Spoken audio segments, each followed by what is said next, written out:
Memberi anak gadisnya bazooka. Gadis ini menghadap mobil yang lewat. Lalu dia menekan pelatuk. Setelah mobil ditembak, terbang ratusan meter. Ayah senang dan berkata, "Ini adalah hadiah dewasamu." Beberapa tahun kemudian, sebuah pesawat membawa kargo yang sangat penting. 2 jet tempur mengawal di depan. Lalu FBI bersenjata lengkap dan mengangkut kargo ke ruang bawah tanah. Dalam kotak kargo berisi wanita. 3 menteri berkuasa diam-diam menginterogasi wanita ini. Menuduh wanita ini melakukan perdagangan senjata ilegal. Dan meminta dia mengakuinya. Serta tuliskan nama dan alamat pembeli. Kalau aku menolak, kamu sangat kuat, tapi tak ada yang tahu kau di sini. Wanita ini mengambil pen dan kertas. Dan menunjukkan senyum yang aneh. Di sisi lain, bawahan wanita ini menaruh bom di bank. Lalu tekan remote. Suara ledakan. Bank menjadi kacau. Perampok dengan cepat mengambil alih bank. Dan menunjukkan catatan itu ke kamera. FBI mengirim foto ke menteri. Ternyata catatan perampok itu berbunyi, "Tunduk pada Ratu." Siapa Ratu? Begitu wanita ini selesai menulis. Lalu kasih ke menteri. Kertas itu bertuliskan, "Aku adalah Ratu." Dia berkata tegas, "Aku ingin kalian satu persatu pergi dari sini. Karena kamu berurusan dengan orang yang salah." Ketiga menteri itu bingung. Tak tahu tujuan wanita ini apa. Setelah itu perampok lainnya merampok bank kedua. Semua orang tunduk. Perampok wanita ini menembak kamera lobi bank. Ada yang ingin melapor polisi. Tapi diperingati dengan tembakan. Lalu menyita HP semua orang. FBI mengepung bank. Gadis FBI ini terkejut. Siapa yang bisa merampok 2 bank dalam waktu sesingkat ini? Dia teringat dengan Ratu.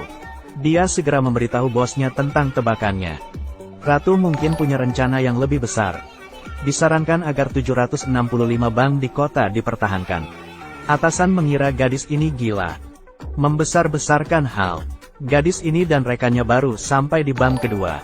Tiba-tiba gedung bank meledak. Pecahan kaca berjatuhan di langit. Keduanya dengan cepat kabur.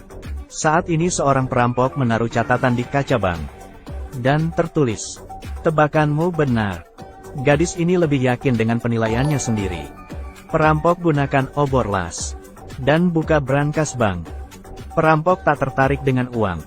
Dan sepertinya mencari barang yang sangat penting. Gadis ini di sini.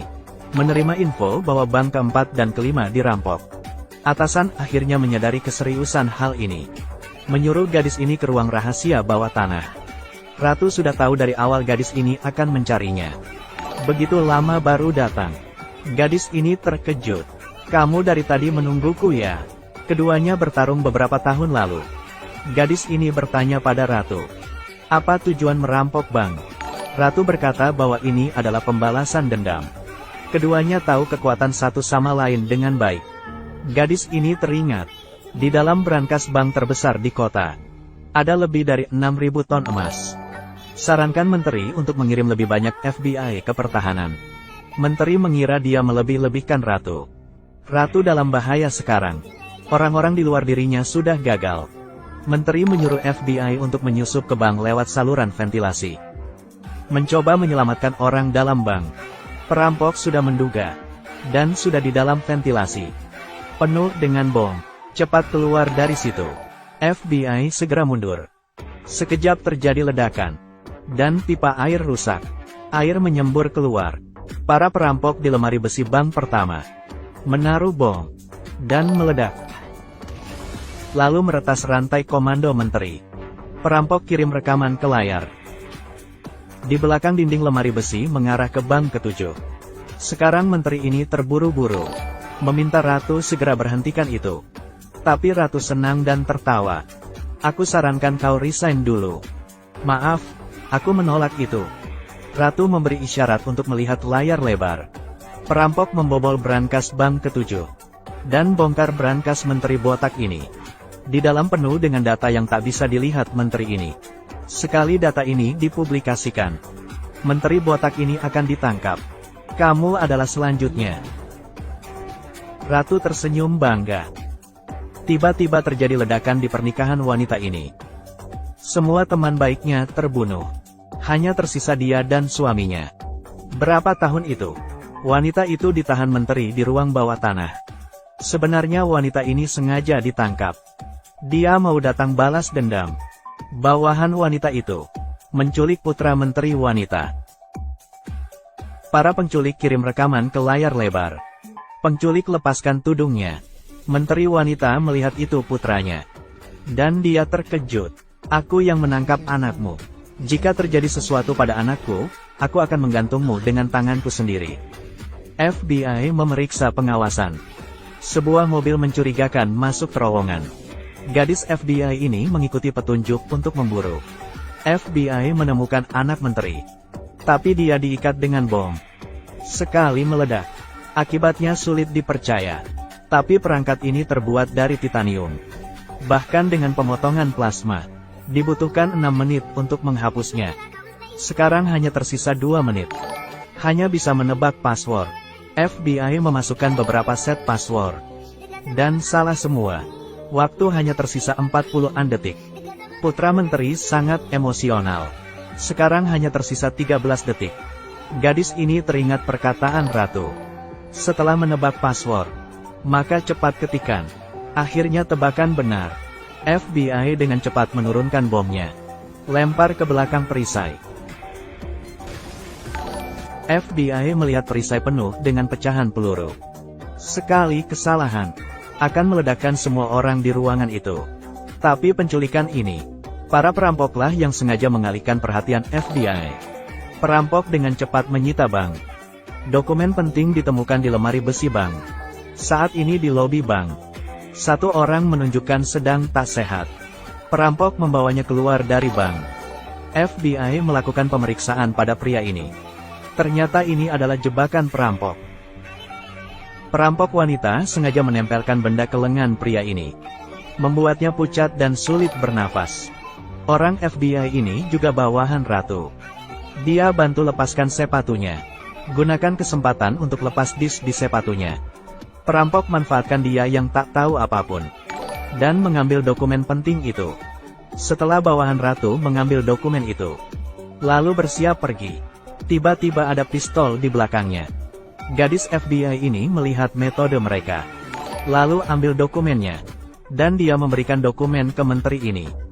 Video dalam dokumen ini ternyata menjadi bukti kerjasama menteri wanita dan bos narkoba. Ternyata ratu sengaja biarkan gadis FBI ini mendapatkan dokumen. Menteri wanita tak berkata apa-apa setelah bukti itu. Aku akan resign dalam beberapa minggu. Mengatakan itu alasan keluarga. Itu masuk akal. Menteri pria ini berpikir. Membuat keputusan yang sulit. Kamu ditangkap. Gadis ini langsung memborgol menteri wanita. Satu menteri ditangkap lagi. Situasi berkembang sesuai dengan naskah ratu. Ratu menunjukkan senyum yang puas. Dia punya rencana yang lebih besar setelah ini. Perampokan menguasai 7 bank. Perampok yang di bank kelima mengunci seorang gadis di lemari besi. Setelah 4 jam dia kehabisan oksigen. Gadis itu akan mati lemas. Tapi ratu pemimpin perampok itu, meskipun dikurung di ruang rahasia bawah tanah, tapi dia masih memegang kendali. Perampok meretas saluran berita. Ratu berkata pada seluruh kota, satu-satunya cara menolong gadis. Kirim pembawa berita Mike. Diskusi di dalam bank. Mike memasuki bank tanpa ragu. Perampok merekam Mike depan kamera. Kamu panggil aku. Aku sudah datang. Beritahu kami hal yang berkaitan angsa. Mike mengatakan tidak tahu. Gadis FBI melihat api di kejauhan. Dia teringat perkataan ratu.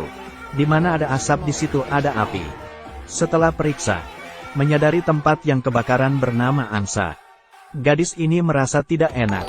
Segera pergi menyelidiki. Menemukan lemari yang bau. Buka dan melihat ada mayat wanita di dalamnya. Gadis ini simpulkan mayat itu terkait dengan Mike. Almarhum adalah seorang reporter muda yang menyelidiki berita. Melalui kamera tersembunyi, FBI melihat para perampok menutup mata para sandera. FBI memutuskan masukkan gas beracun lewat ventilasi. Masuk ke bank. FBI sedang mempersiapkan tindakan. Tiba-tiba trafo meledak. Listrik bank padam. FBI memakai masker dan menyerbu bank. Para perampok sudah pergi. Oksigen di lemari besi hampir habis. Hidup mati gadis di dalam tak diketahui. FBI dengan cepat membuka lemari besi. Denyut nadi gadis ini lemah. Untungnya masih hidup. FBI menyadari perampok kabur melalui ventilasi. Ingin mengambil jalan pintas. Tiba-tiba suara ledakan. Banyak uang tunai tumpah dari lantai atas. Kerumunan orang berebut dan memblokir jalan. Saat FBI sampai, hanya terlihat topeng yang dibuang perampok. Dan gadis ini bertanya Mike, "Apakah mengenal gadis ini?" "Aku tak mengenal gadis ini." Forensik menemukan DNA di kuku wanita. Tapi kerusakan DNA parah. Tak dapat membandingkan data. Gadis FBI bertanya pada gadis yang terkurung itu. Mengetahui korban adalah temannya. Temannya dia nomor sebelum kecelakaan. 1164. Gadis FBI ini datang ke lemari besi bank. Buka brankas 1164. Menemukan laptop. Memonya tertulis.